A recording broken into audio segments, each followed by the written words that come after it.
Was there any KKK in there? No, um, not that I knew of. You didn't really even have any Peckerwoods, none of that. Is mainly Aryan Nation, Aryan Brotherhood. Yeah, can you, without giving up too much information, man, if you could, what the hell's the main difference between these two? Did they not get along or what? I would. They do. And I guess my understanding of the main difference between Aryan Nation and Aryan Brotherhood is religion. Aryan Oh, Nation okay. tries to use a more religious side of things. You know, they're more Yeah. about the way Well, the way I understand it, they hide behind religion more than the Aryan Brotherhood would. The Aryan Brotherhood is more chaos, so to speak. we'll say one's a little more extreme than the other, I guess, when it comes Oh to yeah, religious yeah, beliefs. Okay. yes, yeah. But Okay, well, it's that's a all, good way to put it. and that's what I was gonna say though, explaining the whole Aryan Nation, Aryan Brotherhood thing in there. I mean, it's all such bullshit Yeah. because I mean, just even the Aryan Nation running around in there and trying to say and live behind their little beliefs was just all BS. They didn't. Nobody took that seriously, and they were all watered down people, anyways. They were. It was a joke, really. I mean, and I get that, and I'm not trying to offend anybody. Look, people believe what they believe, and I don't want to offend anybody if they have those beliefs. But I just personally think it's ignorance. And what I saw firsthand in prison just kind of backed that up even more, you know? Yeah, you see shit for what it is, man. Yeah. You said the best words, watered down, and you know, there's maybe one. Actually, I'd say probably about 5% of these dudes. They're like it's within them. You know, it's 100% their life and their lifestyle. The Yes. rest of them, man, they're just doing this shit for the time being. When they get out, and all that bullshit goes out the window, man. I've seen it a million times. Yep. 100%. You know, you see people like when you see like the Bloods or the Gangster Disciples or the Chris, like that's, you know, a lot of those guys, that's their life that Yeah, they're committed. They were that before they came in. They're going to be that long after they get out. You know what I'm yeah, saying? And with what I saw with the Aryan Nation, Aryan Brotherhood, more Aryan Nation, that wasn't their life. That wasn't what yeah. they were about. You know, they were trying to survive. And I'm not going to knock a man for trying to survive. You do what you got to do, you know? But yeah, that it just was real, just real ignorant and watered down in there is what it was. Yeah. Yeah. That's Look, what I saw. and also before we get into the whole rehabilitation penitentiary you went to, uh, when I go to Tennessee, one of my favorite things driving in Tennessee is seeing all the big old crosses right there on the interstate. You know, the big. Yeah. I Yeah. like them, man. But tell Yeah. me, how is it for someone that's following the faith of Christianity in prison, reading the Bible and stuff like that? Do they get preyed upon, or are they kind of respected? I mean, how does that roll? Well, okay. So once again, I'll just speak from what I saw in my experience with it. Yeah, that's all I can ask, my friend. That's all I can ask. I didn't see them get, you know, if they were really about it and that was them, I didn't see anything bad happen to them. People just kind of left them alone, you know, like anything else, they had their own clique, you know, I mean, um, and obviously they did something worthy enough to get into prison. So they're about something.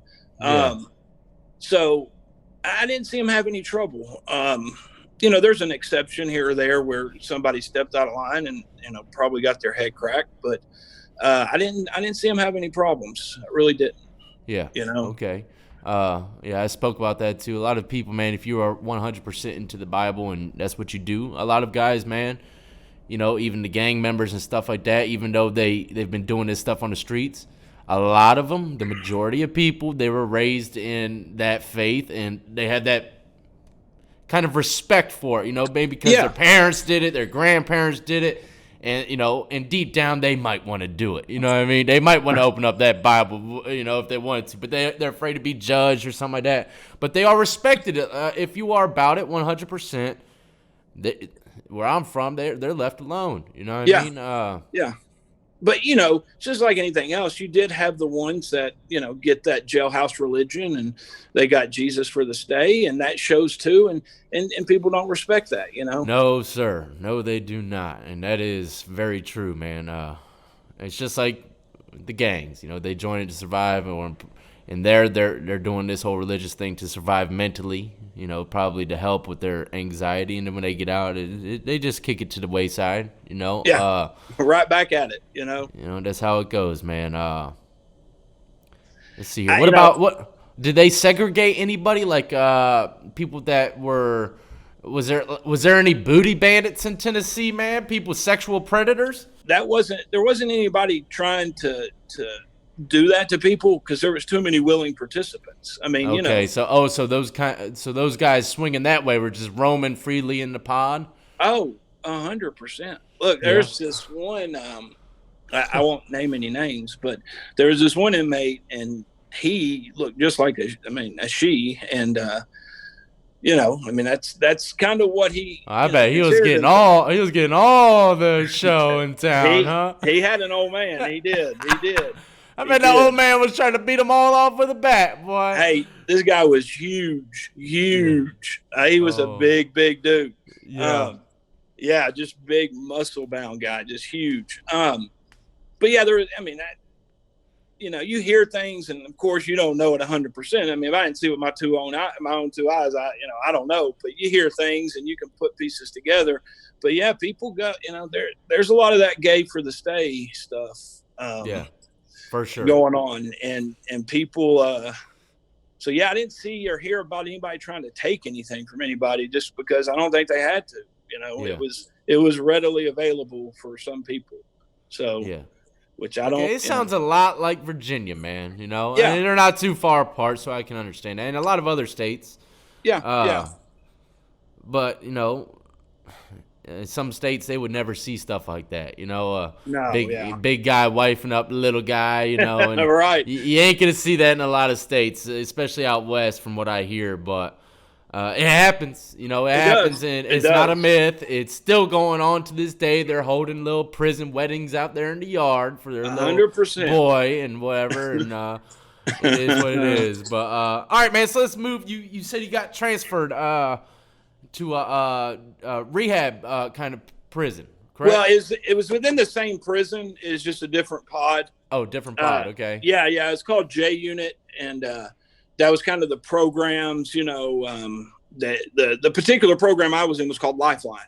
So basically what had happened then is around that 2-year mark, I went up for parole, and they put me off saying that I need to do something.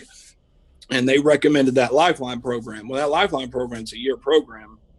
So, if that's what they wanted me to do, that's what I did. So I signed up for it, got moved shortly after to JUnit. And, JUnit, then it's still, general population, but it's kind of its own thing too. You know what I'm saying? Yeah.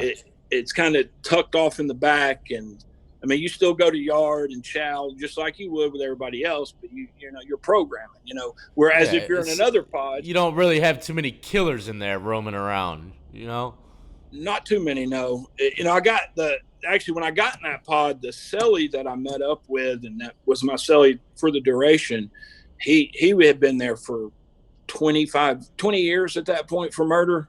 And he actually just so happened he was from Knoxville. Good dude, good as the day is long. That's kind of my experience. Those killers, those people that have been down for so long, man, they were some of the best people to be around in there, That's why I said too, man. It's like, damn, how do how does I don't know, man. They figure it out, that there's a certain, because you come in with a short sentence, acceptance is hard. It's hard to accept that. You're killing yourself with time. I mean, you want this to end so bad, and that's all you're thinking about. You're living in the outside world still in your head, and that's just killing you. When I think there's a level of acceptance that they say, this is my life, this is what I got, let's do it, So, because they were the best. It's the young kids that come into prison with short sentences. Those are the most dangerous to me. That's what I saw. Because they know they ain't gonna be there too long, so they're just trying to have fun, man, and kill time the fun way, to them. It blew my mind. I would watch them, and they really did look like they were having fun, just running around acting stupid, and that just gets you caught up. That'll get you caught up real quick if you're anywhere around that kind of stuff, because they're trying to impress, they're trying to make a name, and they're wild. That to me was the most dangerous part of prison, was those young guys. Yeah, for sure. Yeah, I mean, of course, if you don't want to be pissing off a lifer either, because if you ain't got anything to lose, then you're pretty dangerous right there. But yeah, so yeah, I moved to this drug unit, and man, it was cool. I kind of coasted there, because if you're in another unit and you're not programming, you don't have a job, well, shit, you don't do anything. You're playing cards, you're hanging out all day. I mean, the same thing applies out here. I mean, idle time, that's the devil's workshop, they say. So, I mean, even in prison, if you don't have anything to do, you're usually stirring up something, So, when I went to JUnit, everybody had something to do. It was structured better. We had times we had to be here, and here, doing this, and this. And, of course, when your parole's hinging on it too, you kind of act right. You don't want to get any write-ups, you don't want to get any trouble. So, it just, everybody's kind of got the same agenda at that point. Yeah. Yeah. So it makes it a little easier at that, being in that kind of environment there. Yeah. A little structure, routine. Yeah. I understand that 100%.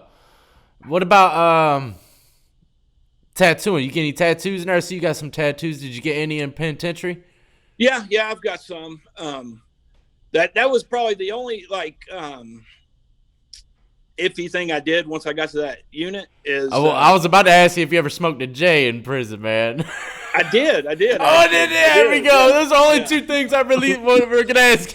Yeah, I did. Well, let's talk about tattooing first, man. How's that? I mean, were you a little iffy about that too? Like, I was. Should you or should you not do it? 100% I was. So how that happened, when I went to JUnit, and I'd been there a while and knew some people pretty well and felt like I could trust them, I would the only thing I would do to maybe get myself in trouble at that point was, when we go to chow, you could, for the most part, you could duck off and hit another unit, go down another hallway and whatever. So I would do that. I'd just go out of pocket somewhere and duck down another hallway to another unit. And I had a good friend down there that did tattoo work really good. So, I would, I'd jump out there with him sometimes. And I didn't get much done. I didn't get much done in there. I was a little apprehensive about it at times, Yeah. So, You never got caught or anything for having the fresh tattoos or anything like that? No, the only time I about got caught, and it wasn't even for tattoo. So the way you do it, if you go to chow hall and you want to duck off into another unit, you go to chow, you go off, and you wait until they call pill call. Because when they call pill call, they let everybody come, Yeah.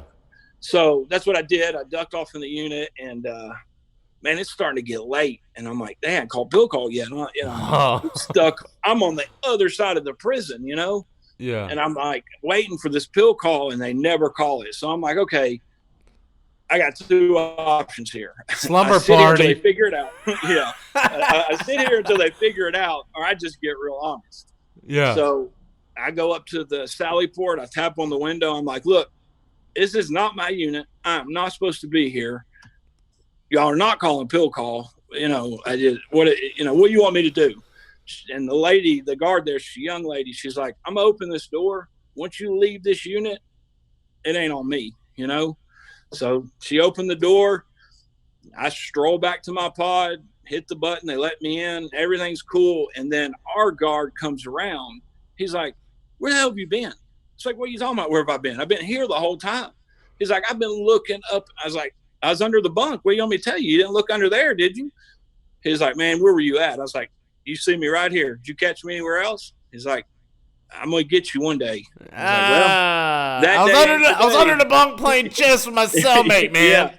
Yeah, but he had been looking for me the whole time. Of course, I didn't know because I'm on the other side of the prison, and he has been looking for me. But I don't know. I don't know what happened, how it worked, but I just happened to get right in there when he wasn't around. And got lucky on that one, my friend. Oh, very lucky. Yeah. Very lucky. Yeah, because that one little write-up would have been it. I'd have been out of that drug unit. Yeah, that can be a pretty bad write-up in some places, man. Unauthorized area, especially if it's on like the other side of the prison. Yes. Sometimes, shit, I've even heard some stories of people doing something like that, and they kind of gave them a charge in there pretty much along the lines of escape. Yes.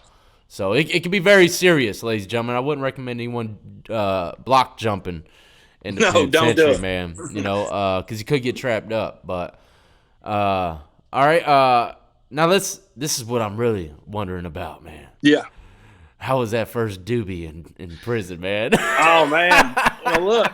So me and Pot have a weird relationship. I wasn't ever really big on it out here on the streets, nowhere. Yeah. But I'm young at the time, and it was kind of stupid to even do it because I was in that drug unit there. Again, they drug test you periodically. So, man, I tell you what, though, my experience with pot in prison was way better than out here on the streets. Really? Yeah, and I just think that's because in there, obviously, you don't get the quantity you can get out here. So you're forced, it's not like you're rolling big fat joints. I mean, you got little pinners. So, that might have been the reason for it. I just did the right amount where it was okay. Oh, so you were just at that, you're like, yeah. There's a good amount. I'm not like, oh, God, I'm about to die. Oh, dude, if I was like that in prison, because that's how it does me. I get super paranoid. I couldn't handle that in prison. No way. But it wasn't bad. Yeah, that's how it was for me the first time I did it. And I was pretty damn. It's crazy, man. I don't know. When I was in prison, I was smoking, man. I was looking at shit like, damn, this prison stuff is crazy, man. I mean, did you look at stuff like that? Were you looking at like, damn, man, I can't believe I'm in prison, when you really look at it. I mean, but I guess you were probably just at the level of where you're like, let's just listen to some good music or something, just chill out. That's at least how I remember it. Me and my cellie, a couple of us, we'd get off in a cell and pass around the joint, and I just kick back and watch TV. I mean, at that point, I'm accepting my circumstances. So, but to say like, look around, you do any kind of mind altering thing, and you look around like, damn, how the hell did I get here? It's crazy, man. Yeah. It definitely made me reflect on that a lot. But other than that, it was good. I mean, like I said, I handled it better in there than I ever did out here. Yeah. I don't know why, but it just worked that way, Yeah, they hardly put anything in those little J's, man. It's the thing. It's like hardly any damn weed in them things. And if people could really see exactly how much is in them things, they'd be amazed that people are paying the amount of money for what they're getting. It's crazy. God. It's crazy. But well, that's pretty wild, man. I mean, is there any other instances that might stick out your mind before we get into what you got going on now on the streets? Well, I tell you this, just for anybody thinking about it, because I look, I watch YouTube a lot, and I see your channel, and I see a bunch of channels popping up about prison and these stories, and I understand it's hard to hear these stories and really relate to them for some people, and if some people are out there headed to prison thinking, oh man, I hear these stories are not that bad, dude, it's. I saw a guy get stabbed with what could only be considered a small sword. I mean, dude, it was brutal. It was awful. And that's the kind of thing that happens, that's, at the very least, getting your ass kicked really bad ain't fun either. It's just a dangerous place, and there's nothing about it that is good. The damage it does to you, to your family, there's just nothing good about it. And, man, I just remember that one time walking out on that yard, and I think it was the Bloods and the GDs were into it. And man, I just, this guy comes running up and just boom, hits this guy with a knife. And it was crazy to see that, to be that close to it, see it. And it's like, Jesus Christ, man, that it just puts it all in perspective. This is the world you're in. Be careful, and you broke it down pretty good, man. I say that all the time too. I can sit here every day and talk about prison, but nobody truly will understand what it's like to be in a hell called prison unless they're in there, and it is hell, man. It messes with your mind physically, mentally. It's a horrible place, man. But at the same time, prison will definitely make you look at life like it's a damn ruby. You know what I mean? You'll get out and be Yes. like, God, life is so much better than before I went in. You know? Look here, It's I almost tell people, and I'm joking, but it's almost worth getting locked up just to get out, to have that feeling when you yeah. first get out. You know what I'm saying? The gratitude you have when you first touch down, dude. It's there. It's a feeling like none other. I mean, you're very grateful. Yeah. For So sure. yeah, man, it's you're right. It's nuts. But look, I mean, not to say that there weren't good times in prison. I had some good times. I mean, you got to live still. You can't be miserable every day. You're there. You got to make the most of it. And I had some pretty damn good times at moments, Yeah. cutting up and laughing, doing whatever we were doing. I had some pretty good times Yeah. Yeah. you got to make the You got most a of little it. brotherly love in there. You can. It's just. I've had, like I said, I've had some of the funniest moments in my life where I laughed to tears in prison. You know what I mean? And You meet some characters. yeah, that's exactly what it is. You meet some characters, man. And let me ask you this: I see. I'm not going to say your whole email, but I seen in your email address that it says something along the lines of billiards. Yes. Did they have? I'm guessing you like pool. Well, I own a company called Volunteer Billiards. Oh, okay. Well, we're Yeah. going to talk about that. Do they have pool tables in prison in Tennessee?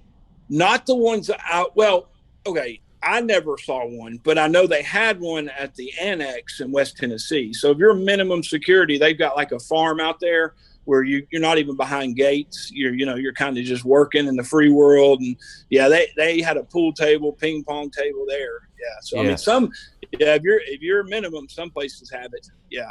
Yeah, I went to a reception, man. It was called Deep Meadows. It's not a reception anymore, but I went there, and the best pool player, man. I was good. I've always been good at pool. I was playing it before I went to prison, and but this guy, I'll never forget him. And his name was Tennessee, man. He was the best damn pool shark in that damn prison. I'll never forget him, boy. But pool tables got snatched up out of there quick, shortly after I got there because of some bullshit. But They yeah, it always was pretty. do something stupid to It's take it. always something stupid, Yeah. man. But okay, so you got a business called Volunteer Billiards, you said? Let's talk Yep. about a little bit before we wrap it up about what you got going on now, man. What do you got going on? Yeah. So I'll say this: when I got out of prison the first time, I got out in end of 06. Went to Nashville. Man, was doing good, doing real good. Living my life, got it back on track, and then the wheels fell off sometime later. Went back to prison for a year. And man, when I went back, I stayed at West Tennessee. I got a job in reception, so I had it pretty good there because I was a short timer. But man, I just made up my mind right then and there, like this ain't happening. I got a daughter. I've been, it just ain't happening. I ain't doing this. I'm not going to be this kind of person Yeah, for career myself. criminal. Yeah. Yeah, I just ain't going to do it. I'm not going to do it. So when I got out, man, I was just about my business and got a job working at a billiard company. Just, doing, setting up pool tables, moving them, building arcade games, and became a manager there. And then something happened there. The owner of that company passed away, and fortunately, I had turned my life around to the point where I could take advantage and start my own thing. God dang it. So that's exactly what I did. I turned it around, man. I started my own business. I was blessed. It started taking off. And so that's what I do now. I own a company, and what we do, we sell game room equipment. We build custom-made arcade games. We service. Really? Damn. Yeah. I might gotta take a look at that, man. Oh yeah. We do some stuff. Yeah. Oh, that's awesome. Okay, Yeah. so custom, like real looking arcade. Oh yeah, games. yeah, stand-up arcade games. Damn. Yeah. Okay, We do you all need to send me kinds the of- links to all this stuff so I can pin it in the comment section for everyone to check out and for Yeah, I me to got check out as well. I got you. Yeah. I started my own thing. Me and my wife did. We had another kid together. So life just got better. I mean, look, I haven't, I've left it all alone, man. I cut it all out of my life. The people, the things that were keeping me there, I just turned it around, which, that's the part where I think is so important that people need to understand is no matter where you're coming from, what you've been through, man, you can overcome it. I'm nobody special. I promise you that. I'm nothing special. I'm just somebody that was tired of it. If I can do it, anybody can do it. And I know everybody hears that. Yeah. But man, it's true. You don't have to. I mean, you don't have to be a millionaire. You don't have to reach some supreme level of success to be happy and to live a good life. And I just refuse to let the limitations and the way that life was going, hinder me anymore, Yeah. and that's what it was. And so, it's gotten immensely better. I mean, it's a struggle. I mean, life's a struggle, I mean, we have our problems, but it ain't that anymore. And I don't have to worry about, it's today the day I'm getting locked up for doing something stupid or to feed a habit or whatever it may be. That ain't me anymore. And, that's what I want people to understand. That's what I want people to know is, there's a better life out there than that. A way better life, and you just gotta want it, man. You gotta want it. That's it. You gotta be tired of the shit, and you gotta be wanting something better in your life. I feel like everyone, if they're still doing some things that they shouldn't be doing, it's because they ain't truly wanting to completely quit yet. Like me with cigarettes, I hate them, can't stand them, and I say to myself, man, I can't quit them right now, but I can. I can quit that shit right now if I wanted to, but I don't truly 100% want to yet, and that's how it is for me and my viewpoints when it comes to anything negative in someone's life. If you truly want to be done with it, you can do it, man. That's how I feel, but I don't know, Well, and look, man, I tip my hat to you and everybody like you that's brought this subject, out in the public like you have, because the perception's changing, Oh, yes. Where people look at criminals and people look at felons, the way they used to look at them was, they were scum. They were below nothing, Yeah. and you all are changing the narrative because you're bringing to the light that, look, we're just people that made mistakes. And if there is a better system set up, we can overcome those mistakes, and man, I thank all of y'all for doing that, because it's actually becoming a conversation now that, we're just people, we want a better life, just because we made some mistakes, we got caught up in the system, doesn't mean our whole lives should be ruined. And man, I think y'all are doing great work, and you're doing great work with bringing this out, because I think it's important. I really do.